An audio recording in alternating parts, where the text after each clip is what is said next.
Hello friends, basics of electricity के part 2 में आप लोगों का बहुत बहुत स्वागत है। आज का लेक्चर बहुत ही इंटरेस्टिंग होने वाला है।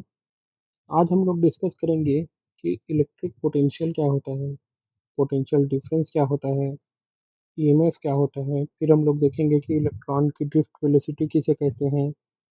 उसके बाद हम लोग देखेंगे कि रेजिस्टेंस रेजिस्टेंस है वो क्या होता है, उसके कितने प्रकार होते हैं, उसके क्या क्या नियम हैं। उसके बाद हम लोग देखेंगे कि कंडक्टेंस है, कंडक्टेंस क्या होता है। फिर हम लोग पढ़ेंगे कि टेम्परेचर का रेजिस्टेंस पे क्या इफेक्ट होता है। उसके बाद ओम्स लॉ जानेंगे थोड़ा सा। फिर पावर एंड एनर्जी, और लास्ट में कितने प्रकार के बेसिक इलेक्ट्रिकल मटेरियल्स हैं, इसके बारे में आज हम लोग डिस्कस करने वाले हैं। तो चलिए शुरू करते हैं। सबसे पहले हम लोग देखेंगे कि इलेक्ट्रिक पोटेंशियल क्या होता है। इलेक्ट्रिक पोटेंशियल, पोटेंशियल एनर्जी के बारे में सभी को पता है।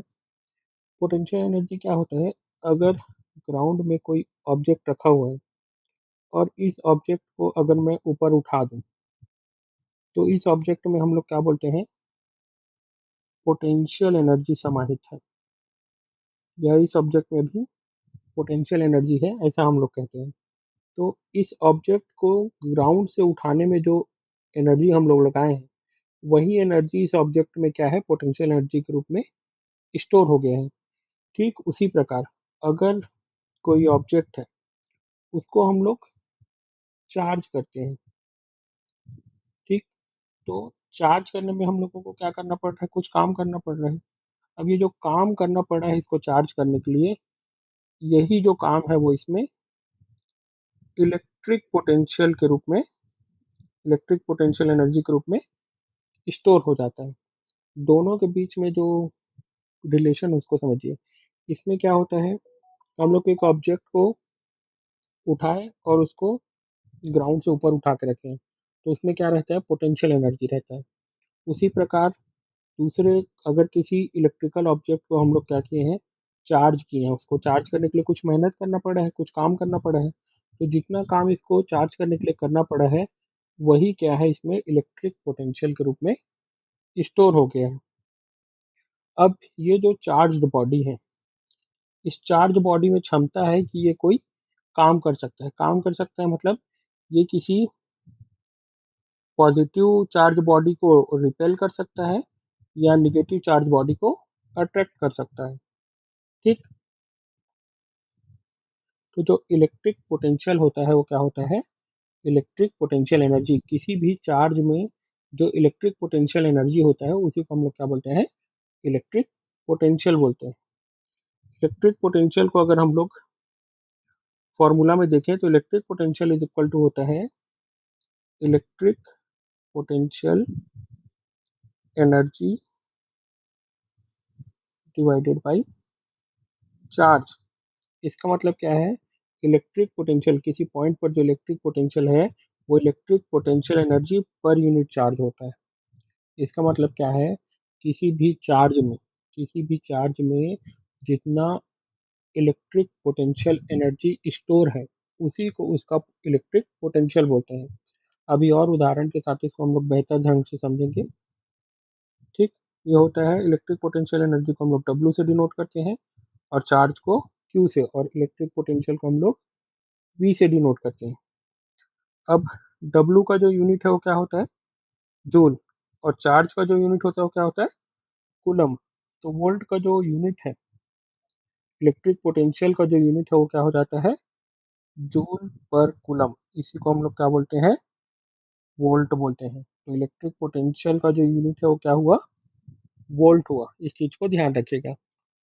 ठीक, अब हम लोग बोल रहे हैं कि अगर किसी बॉडी में, अगर हम लोग बोल रहे हैं कि किसी पॉइंट पर 10 वोल्ट का इलेक्ट्रिक पोटेंशियल है, इसका मतलब ये है कि अगर हम लोग वहाँ 1 कूलम चार्ज को लेके जाते हैं, हम लोग क्या बोल रहे हैं कि किसी एक पॉइंट पर, कोई एक पॉइंट है ए, उस पॉइंट पर अगर 10 वोल्ट का इलेक्ट्रिक पोटेंशियल है, और वहाँ हम लोग 1 कूलम चार्ज को लेके जाते हैं, तो उस चार्ज में 10 जूल का इलेक्ट्रिक पोटेंशियल एनर्जी रहेगा। समझ में आया? अगर किसी पॉइंट पर 10 वोल्ट का इलेक्ट्रिक पोटेंशियल है और हम लोग उस पॉइंट पर किसी चार्ज को 1 कूलम के चार्ज को लेके जाते हैं, तो उस चार्ज में कितना इलेक्ट्रिक पोटेंशियल हो जाएगा? 10 जूल का। ठीक, समझ में आ गया? अभी एग्जाम्पल वगैरह करेंगे तो ये जो कॉन्सेप्ट है और बेहतर ढंग से आप लोगों को समझ में आएगा। ठीक,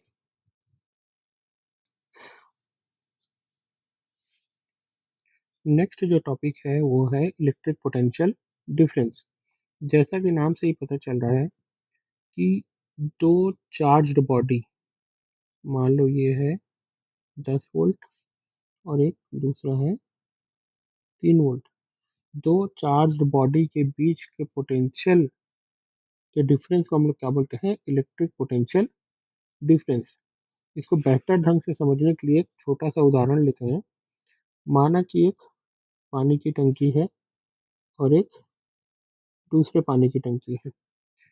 एक टंकी में 100% पानी भरा हुआ है और दूसरी टंकी में 30% पानी भरा हुआ है। तो हम लोग क्या बोलेंगे कि जो टंकी ए है वो हाई पोटेंशियल पे है और टंकी जो बी है वो लो पोटेंशियल पे है। अब यदि इन दो टंकियों को मैं आपस में एक पाइप के द्वारा जोड़ दूं तो क्या होगा? पानी जो है वो टंकी ए से निकलकर टंकी बी की ओर फ्लो होने लगेगा। ठीक, तो यहाँ पे क्या हो रहा है कि जो पानी है वो हाई पोटेंशियल से लो पोटेंशियल की ओर फ्लो हो रहा है। हमेशा यही होगा, कोई भी जो करंट है या वाटर है या और भी कोई भी चीज़ है वो हमेशा हाई पोटेंशियल से लो पोटेंशियल की ओर फ्लो होगा। ठीक, समझ में आ गया? ठीक उसी प्रकार यदि इन दोनों चार्ज बॉडी को अगर हम लोग एक कंडक्टिंग वायर से कनेक्ट कर देते हैं तो क्या होगा? करंट जो है वो हाई पोटेंशियल ए से लो पोटेंशियल बी की ओर फ्लो होने लगेगा। ठीक, और जो इलेक्ट्रॉन्स हैं वो क्या होंगे? पॉइंट बी से पॉइंट ए की ओर फ्लो होने लगेंगे। ऐसा क्यों हो रहा है? देखो ये जो बॉडी है वो क्या है? 10 + 10 वोल्ट पे। ये जो बॉडी है वो कितने वोल्ट पे है? +3 वोल्ट पे। इसका मतलब ये है कि इसमें से बॉडी ए से हम लोग जो नंबर ऑफ इलेक्ट्रॉन्स निकाले हैं वो कितना निकाले हैं? ज़्यादा निकाले हैं, तभी ये क्या हो गया है? ज़्यादा पॉजिटिव हो गया है। और बॉडी बी से हम लोग जो इलेक्ट्रॉन निकाले हैं वो कम निकाले हैं, इसलिए इसका जो वोल्ट है वो सिर्फ +3 वोल्ट है। अब इसमें नंबर ऑफ इलेक्ट्रॉन क्या है? ज़्यादा है, इसमें नंबर ऑफ इलेक्ट्रॉन कम है। इसलिए इलेक्ट्रॉन डिफरेंस को बैलेंस करने के लिए जो इलेक्ट्रॉन होगा वो +3 वोल्ट से +10 वोल्ट, यानी ज़्यादा इलेक्ट्रॉन डेंसिटी से कम इलेक्ट्रॉन डेंसिटी की ओर फ्लो होने लगेगा। और हम लोग जानते हैं कि जो करंट होता है वो क्या होता है? इलेक्ट्रॉन के अपोजिट दिशा में फ्लो होता है। इसलिए जो करंट होगा वो क्या होगा? 10 वोल्ट से 3 वोल्ट, यानी हायर पोटेंशियल से लोअर पोटेंशियल की ओर फ्लो होगा। नेक्स्ट टॉपिक जो है वो है concept of EMF and potential difference. Generally हम लोग बात करते हैं, डिस्कस करते हैं या पढ़ते हैं कि जो ईएमएफ है और जो पोटेंशियल डिफरेंस है दोनों सेम होता है, बट इन दोनों के बीच में एक छोटा सा डिफरेंस होता है। ईएमएफ जो होता है वो किसका होता है? किसी सोर्स का होता है। हम लोग बोलते हैं कि बैटरी, जैसे कि एग्जांपल के लिए बैटरी है, उसका ईएमएफ कितना है? 1.5 वोल्ट का बैटरी आता है या 5 वोल्ट का बैटरी आता है या 12 वोल्ट का बैटरी आता है। तो ये जो वैल्यू रहता है 1.5 वोल्ट, 5 वोल्ट, 12 वोल्ट, वो क्या है? बैटरी का ईएमएफ है। लेकिन जो पोटेंशियल डिफरेंस होता है वो क्या होता है? किसी दो पॉइंट के बीच का जो पोटेंशियल होता है उसका जो डिफरेंस होता है उसको हम लोग क्या बोलते हैं? Potential difference. तो इन दोनों में जो बेसिक डिफरेंस है वो क्या है? कि ये क्या होता है? किसी सोर्स का होता है, जैसे कि कोई बैटरी का। और ये क्या होता है? किसी दो पॉइंट के बीच के पोटेंशियल का डिफरेंस। अब इसमें अगर मैं बोलूँ कि बैटरी का जो ईएमएफ है वो 12 वोल्ट है, इसका मतलब ये है कि वो जो बैटरी है वो 1 कूलम ऑफ चार्ज को 12 जूल एनर्जी सप्लाई करता है। क्या करता है? 12 वोल्ट का जो बैटरी होता है वो 1 कूलम ऑफ चार्ज को 12 जूल एनर्जी सप्लाई करता है। उसी प्रकार अगर 5 वोल्ट का बैटरी रहेगा तो क्या करेगा वो? 5 जूल एनर्जी सप्लाई करेगा। ठीक, इसी के उल्टे अगर हम लोग बोले कि अगर जो कोई बैटरी है, अगर वो किसी चार्ज को, 1 कूलम चार्ज को अगर 5 वोल्ट का एनर्जी सप्लाई कर रहा है, 10 वोल्ट का एनर्जी सप्लाई कर रहा है, तो हम लोग बोलेंगे कि उसका जो ईएमएफ है वो कितना है? 10 वोल्ट है। ठीक, यहाँ तक समझ में आ गया।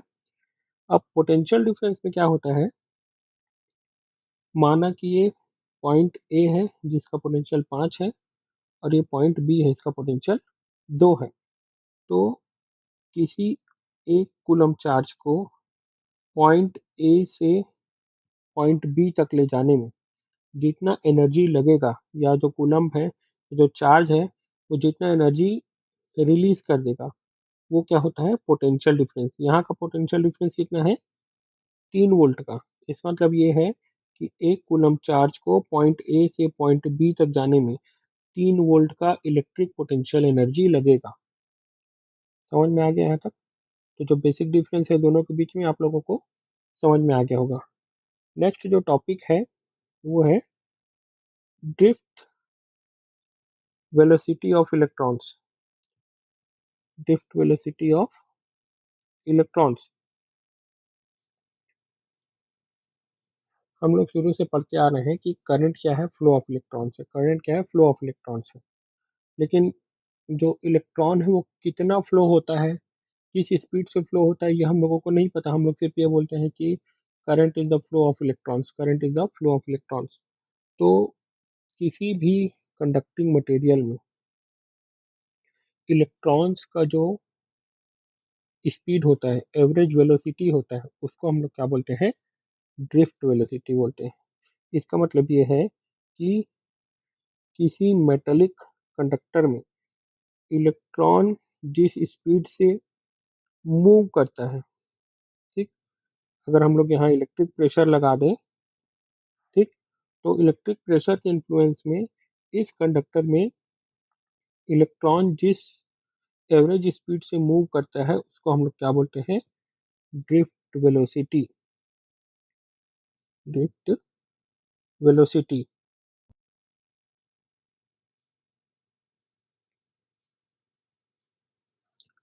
फ्री इलेक्ट्रॉन का जो ड्रिफ्ट वेलोसिटी होता है वो बहुत ही ज़्यादा कम होता है। वो लगभग 10 to the power -5 मीटर पर सेकेंड। अब सोच लो कितना स्लो होता है। फ्री इलेक्ट्रॉन का जो ड्रिफ्ट वेलोसिटी होता है वो बहुत ही ज़्यादा स्लो होता है। अब आप लोगों के मन में एक क्वेश्चन आना चाहिए या आ रहा होगा कि अगर इलेक्ट्रॉन जो है वो इतने कम स्पीड से मूव करता है, तो जैसे ही हम लोग बटन चालू करते हैं तो लाइट जो है वो तुरंत चालू हो जाता है, या पंखा जो तुरंत चालू हो जाता है। तो उसका कारण ये है कि जो इलेक्ट्रिक फील्ड है वो लाइट की स्पीड से, इलेक्ट्रिक फील्ड का जो स्पीड होता है वो लाइट की स्पीड के बराबर होता है। और जैसे ही हम लोग कोई स्विच ऑन करते हैं, जो इलेक्ट्रिक फील्ड है वो पूरे सर्किट में तुरंत, विद इन सेकेंड, लाइट की स्पीड से पूरे सर्किट में फैल जाता है। और वही जो इलेक्ट्रिक फील्ड है वो हमारे अप्लायंसेस को एनर्जी प्रोवाइड करता है। ठीक, समझ में आ गया यहाँ तक? अब जो ड्रिफ्ट वेलोसिटी है उसका करंट के साथ एक रिलेशन है। उसका जो फॉर्मूला है उसको बस याद कर लो। आई इज इक्वल टू होता है NE/AV/D। ड्रिफ्ट वेलोसिटी है उसको हम लोग किससे डिनोट करते हैं? VD से। अब यहाँ पर N इज इक्वल टू क्या है? Number of free electrons. Formula को लिख ले रहना बस। E is equal to charge of electron, A is equal to area of cross section. ठीक, और VD मैं बताया क्या है? Average drift velocity. अब यहाँ पर देखो, जो नंबर ऑफ फ्री इलेक्ट्रॉन्स है वो क्या रहेगा? किसी भी कंडक्टर में कांस्टेंट रहेगा। इलेक्ट्रॉन का चार्ज है जो है वो कांस्टेंट रहेगा। और एरिया ऑफ क्रॉस सेक्शन भी क्या रहता है, कांस्टेंट रहता है। ठीक, ये तीनों चेंज नहीं होता। इसका मतलब क्या है, जो करंट है वो किसके प्रोपोर्शनल हुआ, वीडी, ड्रिफ्ट वेलोसिटी के। यानी अगर किसी मटेरियल में जो इलेक्ट्रॉन है वो ज़्यादा फास्ट मूव करेगा तो उसमें जो करंट है वो क्या रहेगा, ज़्यादा फ्लो हो सकेगा। और किसी मटेरियल में इलेक्ट्रॉन का जो ड्रिफ्ट वेलोसिटी अगर वो कम रहेगा तो करंट क्या होगा, उसमें कम होगा। इससे ये भी पता चलता है कि जो कंडक्टर है उसमें ड्रिफ्ट वेलोसिटी क्या रहेगा, ज़्यादा रहेगा, और इंसुलेटर में क्या रहेगा, कम रहेगा। ठीक है, समझ में आ गया ये चीज़।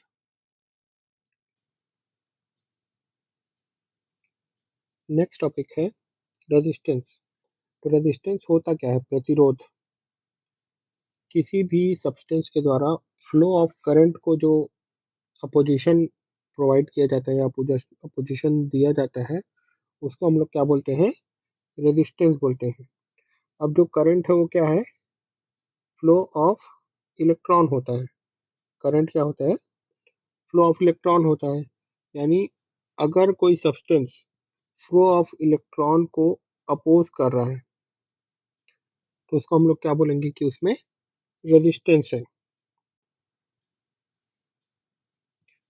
अभी अपोजिशन इसलिए होता है क्योंकि कोई भी जो मटेरियल है उसमें क्या रहते हैं, इलेक्ट्रॉन्स के साथ साथ एटम्स भी रहते हैं। ठीक, अब जब इलेक्ट्रॉन किसी एक दिशा में मूव करने की कोशिश करता है तो इस मूवमेंट में वो क्या होता है, दूसरे एटम से टकराता है या मॉलिक्यूल से टकराता है।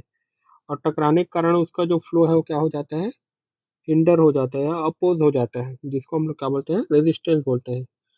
जब ये इलेक्ट्रॉन इन एटम्स से टकराते हैं तो उस टकराने के कारण क्या होता है, हीट प्रोड्यूस होता है।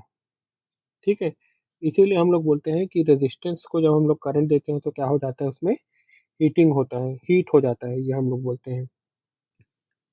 कुछ सब्सटेंस जो कम अपोजिशन ऑफर करते हैं जैसे कि कॉपर है, एल्यूमिनियम है, सिल्वर है, तो इनको हम लोग क्या बोलते हैं, कंडक्टर। ठीक, और ऐसे मटेरियल जो ज़्यादा अपोजिशन ऑफर करते हैं, बहुत ज़्यादा अपोजिशन करते हैं, जैसे कि ग्लास है, रबर है, या फिर लकड़ी है, उसको हम लोग क्या बोलते हैं, इंसुलेटर बोलते हैं।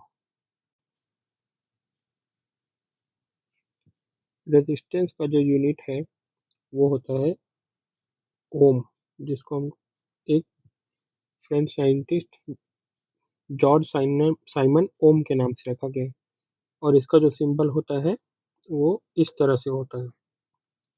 ठीक, नेक्स्ट टॉपिक है टाइप्स ऑफ रजिस्टर। अब रजिस्टर जो है वो क्या होता है, अलग अलग टाइप के होते हैं, टाइप्स ऑफ रजिस्टर्स। जैसे कि सबसे पहले है ओमिक रजिस्टर। Ohmic register. ठीक, ओमिक रजिस्टर का मतलब क्या है, वह रजिस्टर जो ओम्स लॉ को फॉलो करते हैं उनको हम लोग क्या बोलते हैं, ओमिक रजिस्टर बोलते हैं। ओम्स लॉ को फॉलो करने का मतलब क्या है कि ऐसे रजिस्टर से जो वोल्टेज और करंट का रेशियो होता है वो क्या रहता है, कांस्टेंट रहता है। ठीक, इनको हम लोग क्या बोलते हैं, ओमिक रेजिस्टेंस। दूसरा टाइप का होता है नॉन ओमिक रेजिस्टर्स। ठीक, नॉन ओमिक रेजिस्टर क्या होता है, जो ओम्स लॉ को फॉलो नहीं करता, जो ओम्स लॉ को फॉलो नहीं करते उनको हम लोग क्या बोलते हैं, डोंट फॉलो ओम्स लॉ। जो ओम्स लॉ को फॉलो नहीं करते उनको हम लोग क्या बोलते हैं, नॉन ओमिक रजिस्टर। ये जो रजिस्टर है इनका जो वैल्यू है वो करंट और वोल्टेज के साथ लीनियर नहीं रहता, नॉन लीनियर। इसको हम लोग लीनियर रजिस्टर, इसको नॉन लीनियर रजिस्टर भी बोलते हैं। इसको क्या बोलते हैं, लीनियर रजिस्टर्स, इसको क्या बोलते हैं, नॉन लीनियर रजिस्टर्स। ठीक, तीसरे टाइप का रजिस्टर है वेरिएबल रेजिस्टेंस। वेरिएबल रेजिस्टेंस का मतलब क्या है कि इसका जो वैल्यू है उसको हम लोग क्या कर सकते हैं, वेरी कर सकते हैं। जैसे पोटेंशियोमीटर आप लोग देखे होंगे, ठीक। पुराने जमाने में जो पंखे के रेगुलेटर्स होते थे उनमें भी वेरिएबल रेजिस्टेंस लगा होता था, ठीक। नेक्स्ट आता है नेक्स्ट आता है L D R, light dependent resistors. ये आप लोग काफ़ी लोग जानते होंगे। जैसे कि कहीं कहीं स्ट्रीट लाइट रहता है जो ऑटोमेटिक रात होने पर जल जाता है, ठीक है। तो वो कैसे काम करता है, उसमें जो रजिस्टर रहता है वो क्या रहता है, लाइट डिपेंडेंट रहता है। लाइट के साथ उसका जो वैल्यू है वो क्या होता है, चेंज होता है, ठीक। नेक्स्ट जो रेजिस्टेंस है वो है वेरिस्टर, ठीक। यहाँ हम लोग देखे थे वेरिएबल रेजिस्टर और वेरिस्टर, इन दोनों में अंतर है ना। वेरिएबल रेजिस्टर क्या होता है, जिसका वैल्यू हम लोग चेंज कर सकते हैं। और वेरिस्टर क्या होता है, जिसका वैल्यू वोल्टेज के चेंज होने पर चेंज होता है, ठीक। समझ में आया, दोनों के बीच में डिफरेंस क्या है, वेरिएबल रजिस्टर और वेरिस्टर के बीच में। वेरिस्टर क्या होता है, वोल्टेज के वैल्यू के चेंज होने पर चेंज होता है, ठीक। नेक्स्ट है सुपर कंडक्टर। सुपर कंडक्टर वो मटेरियल होता है जिसका रेजिस्टेंस क्या होता है, जीरो। इसको हम लोग क्या बोलते हैं, सुपर कंडक्टर बोलते हैं। नेक्स्ट है very important topic, laws of resistance. यह जो टॉपिक है बहुत महत्वपूर्ण है, क्योंकि इससे कॉम्पिटिटिव एग्जाम में क्वेश्चंस बहुत बनते हैं और आसानी से बनते हैं। तो लॉज ऑफ रेजिस्टेंस क्या है, सबसे पहला है कि resistance of a conductor is directly proportional to the length, ठीक। रेजिस्टेंस जो है वो कंडक्टर की लंबाई पर निर्भर करता है, यानी वायर जितना ज़्यादा लंबा रहेगा उसका रेजिस्टेंस क्या होगा, उतना ही ज़्यादा होगा। दूसरा, resistance is inversely proportional to the area of cross section. अब यहाँ पर देखो, हम लोग घर में जब काम वाम होता है तो जब ज़्यादा करंट की बात आती है, कहीं पर भी अगर ज़्यादा करंट होता है या ज़्यादा करंट के हम लोगों को वायर लेना रहता है तो हम लोग क्या बोलते हैं, मोटा वायर लेके आना, 4 mm, 5 mm, 10 mm स्क्वायर का, ठीक है। तो ऐसा क्यों होता है, क्योंकि जितना ज़्यादा एरिया रहेगा कंडक्टर का उतना ज़्यादा क्या होगा, रेजिस्टेंस कम रहेगा। यानी वायर जितना मोटा रहेगा उसका रेजिस्टेंस उतना कम रहेगा, और रेजिस्टेंस कम रहेगा तो करंट क्या होगा, उतना ज़्यादा रहेगा, ठीक। तीसरा है कि इट डिपेंड्स, यह जो है it depends on the nature of material, ठीक। ये मटेरियल के नेचर, मतलब किस प्रकार का मटेरियल है उस पर डिपेंड करता है, ठीक। नेक्स्ट, ये टेम्परेचर पे भी डिपेंड करता है, ठीक। अब टेम्परेचर के बढ़ने से बढ़ेगा कि घटेगा उसको हम लोग आगे देखेंगे, लेकिन टेम्परेचर के चेंज होने से रेजिस्टेंस का वैल्यू भी क्या होता है, चेंज होता है। अब ये कंडक्टर, इंसुलेटर और सेमी कंडक्टर तीनों में अलग अलग होता है। अगर कंडक्टर रहेगा तो टेम्परेचर बढ़ने पर रेजिस्टेंस क्या होगा, बढ़ेगा, ठीक। इंसुलेटर रहेगा तो टेम्परेचर बढ़ने पर रेजिस्टेंस कम होगा, और अगर सेमी कंडक्टर रहेगा तो टेम्परेचर बढ़ने पर उसका रेजिस्टेंस क्या होगा, कम होगा। इसको ध्यान रखना, ठीक है। इसको हम लोग बोलते हैं पॉजिटिव टेम्परेचर कोएफिशिएंट, ये भी हम लोग आगे पढ़ेंगे। और बाकी दोनों को बोलते हैं निगेटिव टेम्परेचर कोएफिशिएंट, ठीक। पॉजिटिव टेम्परेचर मतलब टेम्परेचर बढ़ने से रेजिस्टेंस बढ़ रहा है तो पॉजिटिव टेम्परेचर कोएफिशिएंट। टेम्परेचर बढ़ने से रेजिस्टेंस कम हो रहा है तो निगेटिव टेम्परेचर कोफिशिएंट। अब तीनों चारों लॉ को साथ में मिला दें तो हम लोगों को क्या मिलता है कि रेजिस्टेंस जो है वो डायरेक्टली प्रोपोर्शनल टू लेंथ और inversely proportional to area of cross section होता है, यानी R is directly proportional to L by A. अब ये प्रोपोर्शनलिटी को हटाना है तो इसके लिए हम लोग क्या करेंगे, R is equal to rho L by A. ठीक, जहां पर रो क्या है, रो क्या है, रेजिस्टिविटी। रो क्या है, रेजिस्टिविटी या फिर स्पेसिफिक रेजिस्टेंस बोलते हैं रो को। और इसका जो वैल्यू है वो नेचर ऑफ मटेरियल पर डिपेंड करता है। रो का वैल्यू जो है किस पे डिपेंड करेगा, नेचर ऑफ मटेरियल पे। अब इससे क्वेश्चन आता है कि value of resistance does not depend on, और ऑप्शन देगा temperature of material, B length of conductor, C pressure on conductor, या डी नेचर ऑफ मटेरियल। ठीक, तो इसका आंसर क्या होगा, सी प्रेशर ऑन कंडक्टर पर रेजिस्टेंस का जो वैल्यू है वो डिपेंड नहीं करता है। रेजिस्टिविटी का यूनिट, रेजिस्टिविटी का यूनिट कैसे निकालेंगे हम लोग, R is equal to rho L by A. तो रो इज इक्वल टू क्या हो जाएगा, R into A by L.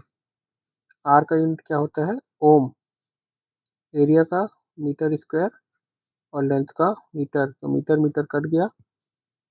Oh, resistivity का यूनिट क्या आया, ओम मीटर। इसको याद रखना इंपॉर्टेंट है, रेजिस्टिविटी का यूनिट क्या होता है, ओम मीटर। एग्जाम्पल या क्वेश्चन में जो ऑप्शन आता है वो ओम पर मीटर आ सकता है। ठीक है, तो ओम मीटर और ओम पर मीटर में कंफ्यूज नहीं होना है। रेजिस्टिविटी का जो यूनिट है वो है ओम मीटर। ठीक, नेक्स्ट टॉपिक है कंडक्टेंस। तो सिंपल सी बात है, रेजिस्टेंस का उल्टा क्या होता है, कंडक्टेंस होता है। जैसे रेजिस्टेंस क्या करता है, फ्लो ऑफ इलेक्ट्रॉन को अपोज करता है, फ्लो ऑफ करंट को अपोज करता है। तो उसी तरह से कंडक्टेंस क्या करेगा, फ्लो ऑफ करंट को असिस्ट करेगा, वो सपोर्ट करेगा फ्लो ऑफ रेजिस्टेंस को। इसको हम लोग जी से डिनोट करते हैं। और कंडक्टेंस का यूनिट होता है सीमेंस, SEIMENS, सीमेंस। इसको हम लोग कैपिटल एस से भी डिनोट करते हैं। अब जी इज इक्वल टू क्या है, 1/r, और आर इज इक्वल टू क्या होता है, 1/ρ L/A। इसको अगर सेट करेंगे तो क्या हो जाएगा, 1/ρ A/L। ये जो वैल्यू है 1/ρ, इसको हम लोग क्या लिखते हैं, सिग्मा। और सिग्मा को हम लोग क्या बोलते हैं, कंडक्टिविटी। क्या बोलते हैं, कंडक्टिविटी। कंडक्टिविटी क्या होता है, रेजिस्टिविटी का अपोजिट होता है। जैसे कंडक्टेंस रेजिस्टेंस का अपोजिट था, वैसे ही कंडक्टिविटी जो है वो रेजिस्टिविटी का अपोजिट है। ठीक, अब कंडक्टिविटी का कंडक्टिविटी का यूनिट निकालने के लिए क्या करेंगे हम लोग, sigma is equal to G/L/A। G का यूनिट क्या है, सीमेंस, एल का मीटर और ए का मीटर स्क्वायर। तो ये क्या हो गया, एम और स्क्वायर कट गया, तो बचा क्या, सीमेंस पर मीटर। यहाँ पर फिर से ध्यान दीजिए, उसका यूनिट क्या था, रो का यूनिट क्या था, ओम मीटर। ठीक, ओम मीटर, पर मीटर नहीं, ओम मीटर। और कंडक्टिविटी सीमेंस का यूनिट क्या है, कंडक्टिविटी का यूनिट क्या है, सीमेंस पर मीटर। ठीक, ये बहुत ही इंपॉर्टेंट पॉइंट है, इसको याद रखिएगा। लॉज ऑफ रेजिस्टेंस में हम लोगों ने देखा कि जो रेजिस्टेंस है वो टेम्परेचर पर भी डिपेंड करता है। तो रिसर्च में ये पाया गया है कि कोई भी जो मेटेलिक कंडक्टर होता है वो नॉर्मल रेंज ऑफ टेम्परेचर के लिए, टेम्परेचर के नॉर्मल रेंज के लिए लीनियरली वेरी करता है। इसका मतलब ये है कि अगर किसी रेंज में जो नॉर्मल ऑपरेटिंग टेम्परेचर होता है, जैसे मान लो -20 डिग्री, 30 डिग्री, और इधर 50 डिग्री, 100 डिग्री, तो उस रेंज में जो रेजिस्टेंस होता है वो क्या होता है, रेजिस्टेंस में जो चेंज होता है वो क्या होता है, लीनियर होता है। यानी जैसे जैसे टेम्परेचर बढ़ेगा उसी के रेस्पेक्ट में क्या होता है, रेजिस्टेंस भी बढ़ता है। अब मान लेते हैं कि मान लेते हैं कि 0 डिग्री सेल्सियस पर किसी पर्टिकुलर कंडक्टर का रेजिस्टेंस R0 है। यह हम लोग रेजिस्टेंस पर टेम्परेचर का जो इफेक्ट होता है उसको समझने के लिए इसको डिस्कस कर रहे हैं। मान लेते हैं कि 0 डिग्री सेल्सियस पर किसी किसी रेजिस्टेंस का वैल्यू R0 है, और उसी रेजिस्टेंस का T1 डिग्री सेल्सियस पर उसका वैल्यू क्या हो जाएगा, R1 हो जाएगा। तो नॉर्मल रेंज ऑफ टेम्परेचर के लिए जो जो रेजिस्टेंस बढ़ेगा, रेजिस्टेंस कितना बढ़ेगा, R1 माइनस R0। ठीक, पहले R0 था, वो बढ़ के कितना हो गया, R1, तो दोनों के बीच का अंतर कितना होगा, R1 माइनस R0। तो नॉर्मल रेंज में जो टेम्परेचर का डिफरेंस है वो किस पे डिपेंड करेगा, सबसे पहले इनिशियल रेजिस्टेंस, शुरू में उसका जो रेजिस्टेंस था वो कितना था उस पर डिपेंड करेगा। दूसरा किस पे डिपेंड करेगा, जो अंतर आएगा वो टेम्परेचर, कितना डिग्री टेम्परेचर बढ़ा, कितना बढ़ा, T1 माइनस 0, यानी T1 डिग्री, जितना डिग्री टेम्परेचर बढ़ा उस पर डिपेंड करेगा। और तीसरा किस पे डिपेंड करेगा, material, sorry, nature of the material पे। तीसरा किस पे डिपेंड करेगा, नेचर ऑफ द मटेरियल पे। अब फर्स्ट और सेकंड को अगर हम लोग मिला दें तो क्या मिलेगा हम लोगों को, R1 माइनस R0, यानी जो टेम्परेचर में बढ़त होगा वो किस पे डिपेंड करेगा, R0 इंटू T1 पर। ठीक, यहाँ तक समझ में आया। अब ये जो अल्फा है इसको रिमूव करना है, तो इसके लिए हम लोग क्या लगाते हैं यहाँ पर, कांस्टेंट ऑफ प्रोपोर्शनलिटी अल्फा 0, जहाँ पर अल्फा 0 क्या है, टेम्परेचर कोफिशिएंट ऑफ रेजिस्टेंस है। ठीक है, हम लोग वहाँ पर भी देखे थे पिछले उसमें कि टेम्परेचर कोफिशिएंट ऑफ रेजिस्टेंस होता है, तो अल्फा 0 क्या है, टेम्परेचर कोफिशिएंट ऑफ रेजिस्टेंस है। अगर हम लोग इसको रीअरेंज करें क्या मिलेगा, alpha 0 is equal to R1 minus R0 upon R0 T1। अब इसका यूनिट क्या हो जाएगा, ऊपर भी R1 रेजिस्टेंस है, नीचे भी रेजिस्टेंस है, दोनों रेजिस्टेंस क्या हो जाएगा, कैंसिल, और बचेगा क्या, पर डिग्री सेल्सियस। तो अल्फा का जो यूनिट है वो क्या होता है, राइज इन टेम्परेचर पर डिग्री सेल्सियस। ठीक, अगर इसको हम लोग रीअरेंज करें तो हम लोगों को क्या मिलेगा, R1 is equal to R0 into 1 plus alpha 0 T1।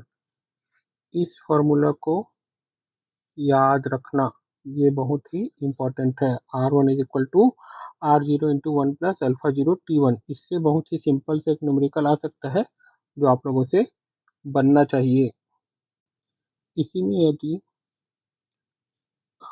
T1 degree Celsius पर रेजिस्टेंस R1 है और T2 डिग्री सेल्सियस पर रेजिस्टेंस R2 है, तो R2 इज इक्वल टू हो जाएगा R1 into one plus alpha one T2 minus T1।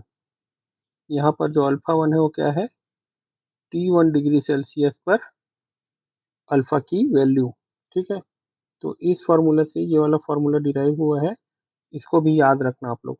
ठीक है, सिंपल न्यूमेरिकल आ सकता है इससे। नेक्स्ट है ओम्स लॉ।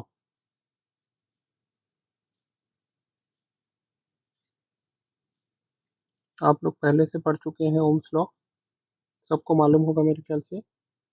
ओम्स लॉ क्या कहता है कि किसी भी कंडक्टर में जो करंट फ्लो हो रहा है वो उस कंडक्टर के पोटेंशियल डिफरेंस के डायरेक्टली प्रोपोर्शनल होता है। ओम्स लॉ क्या कहता है, किसी भी कंडक्टर में जो करंट फ्लो हो रहा है वो उसमें फ्लो होने वाले वो उसके पोटेंशियल डिफरेंस के डायरेक्टली प्रोपोर्शनल होता है। और इसके साथ कंडीशन क्या है कि जो फिजिकल कंडीशन है वो चेंज नहीं होना चाहिए। ठीक, इस मतलब क्या है कि जो टेम्परेचर है, प्रेशर है, वो क्या होना चाहिए, चेंज नहीं होना चाहिए। इस फॉर्मूला से क्या मिलता है हम लोगों को, V by I is equal to R. ठीक, अब यहाँ पर जो आर है वो क्या है, कांस्टेंट। ठीक, V divided by I is equal to R, या फिर V is equal to I R. R क्या है, कांस्टेंट है जो रेजिस्टेंस है। ओम्स लॉ के अनुसार यदि हम लोग वोल्टेज और करंट के बीच में एक ग्राफ ड्रॉ करेंगे, वोल्टेज और करंट के बीच में ग्राफ ड्रॉ करेंगे तो क्या होगा, वो एक स्ट्रेट लाइन आएगा जो किसके बराबर होगा, आर के बराबर होगा। ठीक है, समझ में आ गया। नेक्स्ट टॉपिक है पावर। ठीक है, किसी सर्किट में पावर कितना होता है, तो पावर इज इक्वल टू क्या होता है, V इंटू आई। ठीक है, एक नॉर्मल सर्किट है जिसका रेजिस्टेंस आर है, इसमें आई करंट फ्लो हो रहा है और इसके अक्रॉस जो पोटेंशियल है वो कितना है, V है। तो जो सर्किट में पावर है वो कितना हो जाएगा, पावर इज इक्वल टू कितना होता है, V इंटू आई। पावर का मतलब क्या होता है, पहले तो उसका यूनिट जान लेते हैं। पावर का जो यूनिट है वो क्या होता है, वाट। अब पावर का मतलब क्या होता है, कोई भी जो इलेक्ट्रिकल अप्लायंस है वो प्रति सेकेंड कितना एनर्जी कंज्यूम कर रहा है, कंज्यूम कर रहा है मतलब कितना एनर्जी को, कितना इलेक्ट्रिकल एनर्जी को दूसरे फॉर्म में कन्वर्ट कर रहा है, चाहे लाइट में कन्वर्ट करे, चाहे हीट में कन्वर्ट करे, चाहे कूलिंग में कन्वर्ट करे। प्रति सेकंड जितना एनर्जी को वो कन्वर्ट कर रहा है उसी को हम लोग क्या बोलते हैं, उसका पावर बोलते हैं। जैसे कि हम लोग 2000 वाट का हीटर लाए, ठीक है, वाटर हीटर जानते हैं आप सब लोग। 2000 वाट का हीटर लाए, तो इसका मतलब ये है कि जैसे ही हम लोग उसको चालू करेंगे वो क्या करेगा, मशीन 2000 वाट पावर को प्रति सेकंड किस में कन्वर्ट कर देगा, हीट में कन्वर्ट करेगा। ठीक है, 2000 वाट का मतलब क्या होता है कि वो जो मशीन है वो 2000 वाट को प्रति सेकंड हीट में कन्वर्ट कर देगा। 2000 जूल एनर्जी को, एक्चुअली 2000 जूल एनर्जी को हीट में कन्वर्ट कर देगा। उसी प्रकार मान लो कोई 100 वाट का बल्ब है, 100 वाट का बल्ब है, वो क्या करेगा 100 जूल एनर्जी को हीट और लाइट में कन्वर्ट कर देगा। कोई जो 100 वाट का जो बल्ब रहेगा वो क्या करेगा, 100 जूल एनर्जी को हीट और लाइट में कन्वर्ट कर देगा। ठीक, तो पावर इज इक्वल टू क्या होता है, V इंटू आई।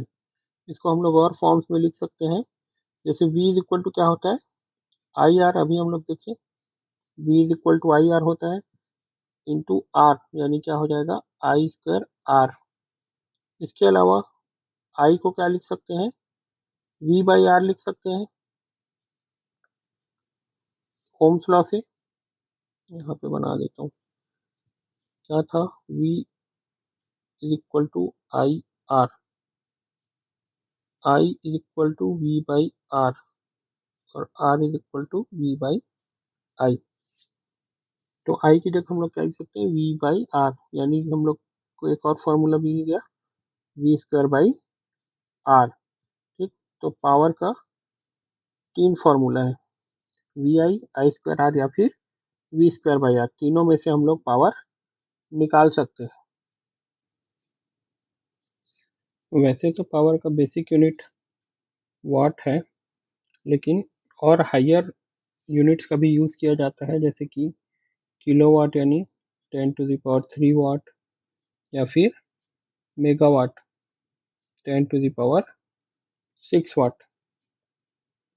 जब ज़्यादा पावर का वैल्यू करना रहता है तो किलोवाट या मेगावाट का यूज़ किया जाता है। नेक्स्ट है इलेक्ट्रिकल एनर्जी। किसी पार्टिकुलर टाइम में जितना पावर यूज़ किया जाता है उसको हम लोग क्या बोलते हैं, इलेक्ट्रिकल एनर्जी बोलते हैं। ठीक है, electrical energy is equal to होता है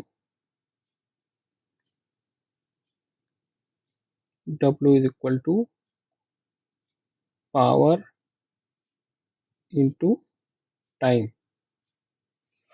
किसी पर्टिकुलर टाइम में जितना पावर हम लोग यूज़ करते हैं उसको हम लोग क्या बोलते हैं, energy. W is equal to V I into T.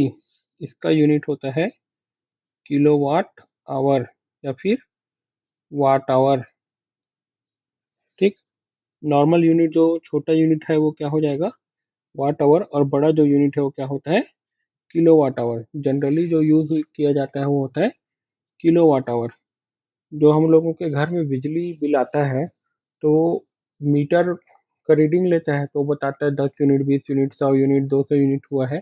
तो 200 यूनिट या 50 यूनिट का मतलब क्या है कि हम लोगों ने एक महीने में 50 किलोवाट आवर बिजली का यूज़ किया है। यानी 1 यूनिट का मतलब होता है 1 किलोवाट आवर।